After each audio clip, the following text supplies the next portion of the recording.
A história brasileira adora simplificar mulheres. Ou elas são santas ou são vilãs. Não tem meio termo, não tem nuance, não tem humanidade. Com a princesa Isabel, fizeram exatamente isso. Para uns, ela é a redentora, a santa que libertou os escravizados por pura bondade. Para outros, ela é a vilã, a hipócrita que assinou uma lei para se promover e destruir o Brasil. E a verdade? A verdade é que nenhuma dessas versões explica quem Isabel realmente foi. Hoje eu vou te contar as 4 maiores mentiras que te ensinaram sobre a princesa Isabel. E no final, você vai entender por que a história real é muito mais interessante do que qualquer caricatura. Bora, se você curte história sem caricatura, deixa o like e vem comigo. Vamos começar pela maior mentira de todas. Aquela que você provavelmente aprendeu na escola, a princesa Isabel libertou os escravizados. Errado, ou melhor, incompleto. Olha, Isabel assinou a Lei Áurea. Isso é fato. 13 de maio de 1888,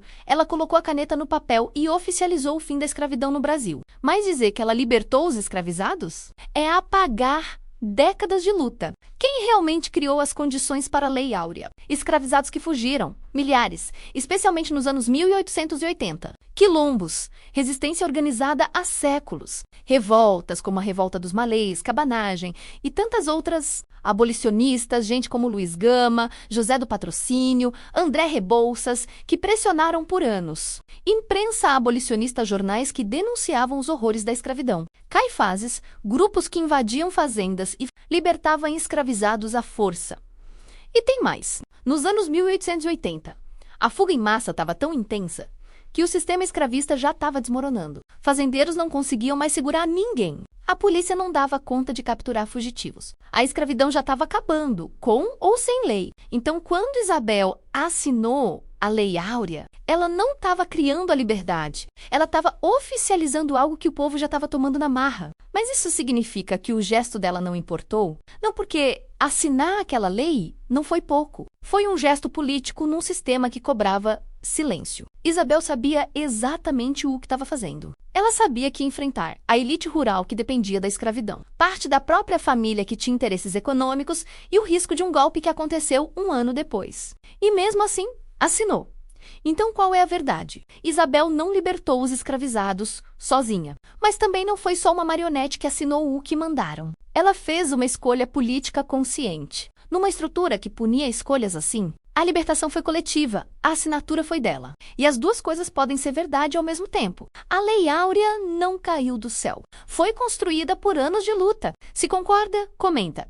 Libertação coletiva. E bora para a mentira 2. Agora vamos para a segunda mentira. Isabel era uma santa desinteressada que libertou os escravizados por pura bondade cristã. Olha! Isabel era religiosa, muito religiosa. Católica devota. Ia à missa todo dia. Rezava, jejuava. A fé dela era genuína. Isso não está em discussão. Mas fé não exclui política. Às vezes a fé empurra para a política. Isabel acreditava que a escravidão era um pecado, que era uma injustiça aos olhos de Deus. E por isso ela defendia a abolição. Mas ela também sabia que a abolição tinha vantagens políticas. Moral. O Brasil era um dos últimos países do mundo a manter escravidão. Era vergonhoso internacionalmente, diplomático, países europeus pressionavam o Brasil. Manter a escravidão isolava o país. Econômico. A economia escravista estava falindo. O modelo não se sustentava mais. A transição para o trabalho assalariado, mesmo que precário, era inevitável. Então Isabel tinha convicções pessoais, mas também tinha cálculo político. E isso não faz dela falsa. Faz dela humana. Políticos religiosos existem. E nem sempre dá para separar onde termina a fé e começa a estratégia. Às vezes, as duas coisas coexistem. Exemplo, Isabel poderia ter assinado uma lei de abolição gradual, que era o que muita gente queria. Tipo, libertamos aos poucos, ao longo de 10 anos, mas ela não fez isso. Ela assinou a abolição imediata. Por quê? Porque acreditava que era o certo? Sim. Porque sabia que era inevitável e queria o crédito político? Também. E tá tudo bem, porque motivações podem ser múltiplas e continuar sendo legítimas. A verdade? Isabel não era santa. Era uma mulher de fé e ambição política. As duas coisas juntas, como qualquer político sério, fé política não é hipocrisia.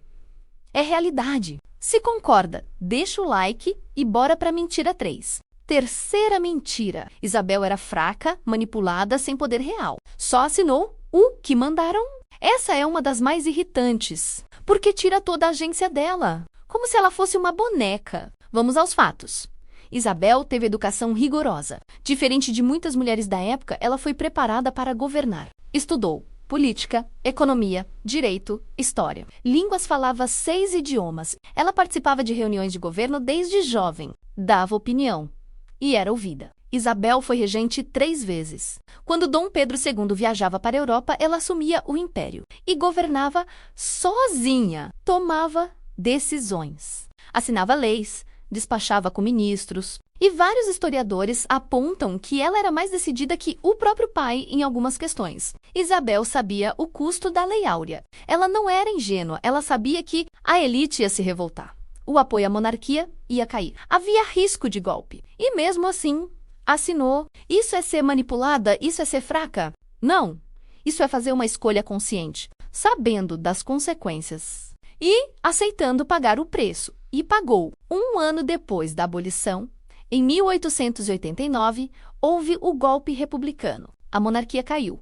Isabel foi exilada. Perdeu tudo e até o fim da vida, ela nunca se arrependeu de ter assinado a Lei Áurea. Mesmo sabendo que aquilo custou o trono da família, a verdade, Isabel foi obediente nas convenções sociais da época. Foi discreta na vida privada, mas no momento decisivo, foi firme e pagou caro por isso. Ela sabia o custo e escolheu pagar. Se isso te impressionou, comenta, firme no momento decisivo. E agora a mentira mais perigosa de todas.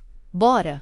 E finalmente, a quarta e mais perigosa mentira, a Lei Áurea destruiu o Brasil. Isabel acabou com a economia e abandonou os ex-escravizados à própria sorte. Vamos separar 2 coisas aqui. A Lei Áurea destruiu o Brasil? Não. O que destruiu foi a ausência de políticas de integração depois. A Lei Áurea, dizia, é declarada extinta a escravidão no Brasil. Ponto.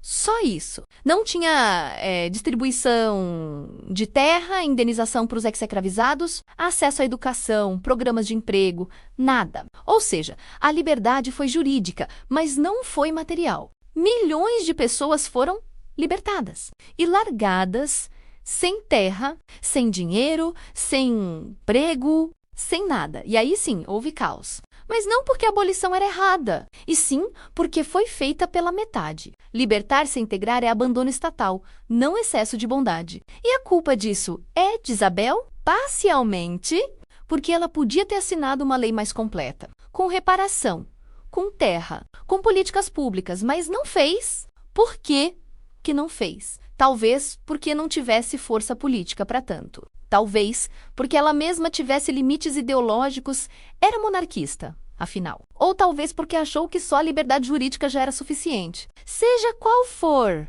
o motivo, não foi... E as consequências desse abandono estatal a gente sente até hoje. Mas culpar Isabel sozinha é transferir responsabilidade porque quem governou depois dela? A República. E o que a República fez pelos ex-escravizados? Nada. Pior, criou leis de marginalização, vadiagem, repressão à capoeira, expulsão de cortiços. Então, sim, a abolição foi incompleta. Mas a destruição veio do que não foi feito depois, não do que Isabel fez. A verdade? A Lei Áurea foi um primeiro passo. Importantíssimo, mas insuficiente. E culpar ela por tudo que veio depois é conveniente demais. Libertar sem integrar é abandono. E o abandono veio depois. Se concorda, deixa o like e bora para a reflexão final. Então, quem foi a princesa Isabel de verdade? Não foi santa, não libertou ninguém sozinha. Tinha interesses políticos e assinou uma lei incompleta. Mas também não foi vilã. Fez uma escolha contra interesses poderosos. Pagou caro por isso e nunca se arrependeu. Isabel foi uma mulher, limitada pelo sistema com convicções religiosas, com ambições políticas, com coragem em momentos decisivos e com limites também. Ela não criou a liberdade, mas escolheu não barrá-la. E num sistema que cobrava silêncio, isso já foi muito... Por que a história prefere heróis simples? Por que é tão difícil aceitar que pessoas podem ser complexas, que podem fazer coisas certas e erradas ao mesmo tempo?